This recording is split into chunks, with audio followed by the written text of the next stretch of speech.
दोस्तों, हमारे देश में कितनी ऐसी वीडियो सोशल मीडिया के माध्यम से सामने आई जहां पर हेट स्पीच को काफी ज्यादा बढ़ावा दिया गया, खुल्लम खुल्ला मारने काटने की बातें की गई। लेकिन क्या आपको पता है इन मामलों में अब तक क्या हुआ है, कितनी कार्रवाई हुई है, और कार्रवाई हुई है तो किस तरीके की हुई है, किस किस को जेल में डाला गया है और किस किस को जो है इस तरीके से बयान देने पर रोक लगाया गया है। ये सब आपको पता है? नहीं पता होगा दोस्तों। कई नाम तो ऐसे हैं हेट स्पीच मामले में जो कुछ तथाकथित लोगों के लिए आदरणीय बन गए, उनको वो अपना गुरु मानने लगे और उनको जबरदस्त तरीके से प्रसारित करने लगे कि देखिए ये सच्चे भक्त हैं, सच्चे देशभक्त, सच्चे राष्ट्रभक्त, ऐसी उपाधि दी जाने लगी। दोस्तों, हेट स्पीच से जुड़े मामले में अब कर्नाटक में नफरत और दंगा फैलाने के आरोपियों को राज्य की बीजेपी सरकार धड़ाधड़ उनके खिलाफ केस वापस लेकर उन्हें छोड़ रही है।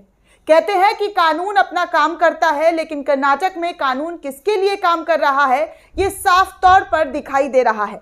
ये खबर सत्य हिंदी की आर्टिकल में छपी हुई दोस्तों, जिसके बारे में मैं आपको बता रही हूँ।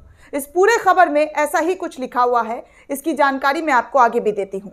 दोस्तों, इंडियन एक्सप्रेस ने केस वापसी के मामले में पड़ताल की है। उसने अपनी रिपोर्ट तैयार की है और इस रिपोर्ट में कहा है कि 2019 में सत्ता में आने के बाद से ही बीजेपी सरकार धड़ाधड़ आरोपियों या मुस्लिमों को छोड़ रही है। अभी अक्टूबर 2022 में कर्नाटक में बीजेपी सरकार ने 34 मामलों में अभियुक्तों को बरी करने में पुलिस, कानून विभाग और अभियोजन विभाग की आपत्तियों को खारिज कर दिया है। इन सभी आरोपियों पर नफरती भाषण, सांप्रदायिक अशांति फैलाने के आरोप लगे थे। इन 34 मामले के अलावा भी इंडियन एक्सप्रेस ने 2009 से 2019 के 10 साल की अवधि के मामले में समीक्षा की। इन्होंने इस पूरे मामले पर रिपोर्ट तैयार की कि किस तरीके से जो नफरती भाषा बोल रहे थे, हेट स्पीच दे रहे थे, उन पर क्या कार्रवाई हुई। तो इसमें समीक्षा में पता चला कि इन आरोपियों में से 16 मामलों में संघ परिवार से जुड़े समूह के 113 कार्यकर्ता शामिल हैं। मुख्य रूप से विश्व हिंदू परिषद से संबंध, हिंदू जागरण वैदिक, बजरंग दल और श्री राम सेना जैसे संगठन शामिल हैं। शेष 18 मामले किसानों और अन्य समूहों के विरोध से जुड़े हुए हैं, जिसमें 228 व्यक्ति शामिल हैं। इंडियन एक्सप्रेस अपनी रिपोर्ट के मुताबिक कहता है कि गृह विभाग ने 1 अक्टूबर 2022 को आदेश जारी किया है। उसी की आड़ लेकर आरोपियों को छोड़ा गया है। हालांकि इसने अभियोजन विभाग को 34 मामले की वापसी के लिए संबंधित अदालतों के सामने आवश्यक आवेदन का निर्देश तक दे दिया है।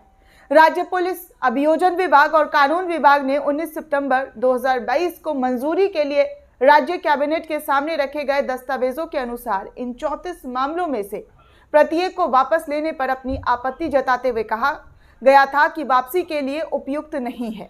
इंडियन एक्सप्रेस ने जो रिकॉर्ड देखा उसके विश्लेषण से दोस्तों यही पता चलता है कि 8 मामलों में अभियुक्तों को अक्टूबर के आदेश के आधार पर बरी कर दिया गया।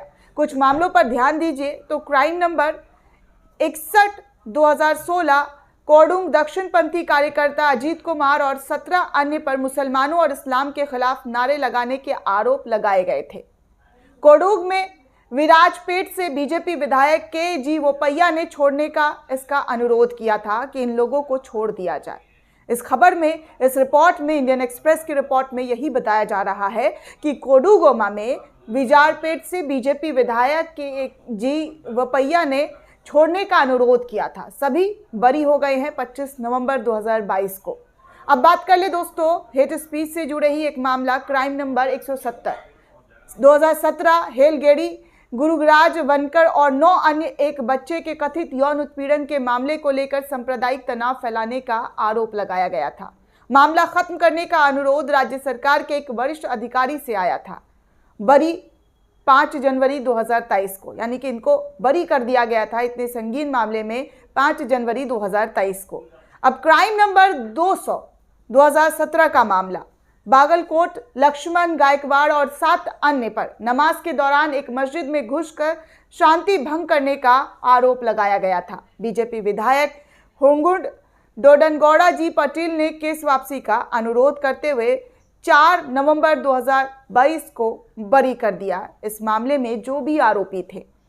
क्राइम नंबर 69 2013 का केस, सूलिया दक्षिण कन्नड़ हिंदू जागरण वैदिक नेता जगदीश कारंत और 4 अन्य पर हिंदू समाजोत्सव कार्यक्रम के दौरान सांप्रदायिक सद्भाव को बाधित करने के लिए मुस्लिम समुदाय के खिलाफ भाषण देने का इन पर आरोप लगा था। केस खत्म करने का अनुरोध सूलिया बीजेपी विधायक एस आंगरा ने किया है। इस मामले में भी बीजेपी विधायक ने ही इसमें केस खत्म करने की बात की थी और उन्होंने केस खत्म किया, जो बंदरगाह और मत्स्य मंत्री भी रहे हैं। और दोस्तों, इनको 9 दिसंबर 2022 को बरी कर दिया। क्राइम नंबर 91 2016 का मामला है। मांड्या एचजेबी के कार्यकर्ता टीएल रवि शंकर और 9 अन्य ने एक हिंदू लड़की की मुस्लिम व्यक्ति से शादी का विरोध किया था। इन्होंने इसे लव जिहाद कहते हुए सांप्रदायिक अशांति फैलाने की कोशिश की थी, लेकिन बीजेपी विधायक एन रवि कुमार ने केस वापसी का अनुरोध करते हुए 23 नवंबर 2022 को इन तमाम आरोपियों को बरी किया। अपराध संख्या 84 2016 का मामला। मांड्या योगेश और हिंदू जागरणवादी के 5 अन्य लोगों ने हिंदू मुस्लिम विवाह का विरोध करते हुए आरोप लगाया था कि यह विवाह लव जिहाद का मामला है। BJP MLC N Ravi Kumar ने केस वापस करते हुए 17 नवंबर 2022 को इन तमाम आरोपियों को बरी किया, यानी कि अपना हस्तक्षेप करते हुए कोर्ट से यह अनुरोध किया कि इन्हें बरी कर दिया जाए। अपराध संख्या 244 2017 का मामला। एचजेबी के बालू सी और 5 अन्य कार्यकर्ताओं ने मैंगलोर से एचजेबी नेता जगदीश करांत की गिरफ्तारी का विरोध किया था। उन्होंने टायर जलाकर यातायात बाधित कर दिया था। BJP MLC N Ravi Kumar ने केस वापसी का अनुरोध करते हुए बरी 17 नवंबर 2022 को करवाया। क्राइम नंबर 178 2017 का मामला है। चिकलपुरा एचजेबी नेता केशव मूर्ति ने एचजेबी की बैठक में गिरीश कर्नाड और केएस भगवान जैसे मुस्लिम और कन्नड़ साहित्यकारों के खिलाफ भड़काऊ भाषण दिया था। एचजेबी कार्यकर्ता केशव मूर्ति ने केस वापसी का अनुरोध किया और 8 फरवरी 2023 को इन्हें बरी कर दिया गया।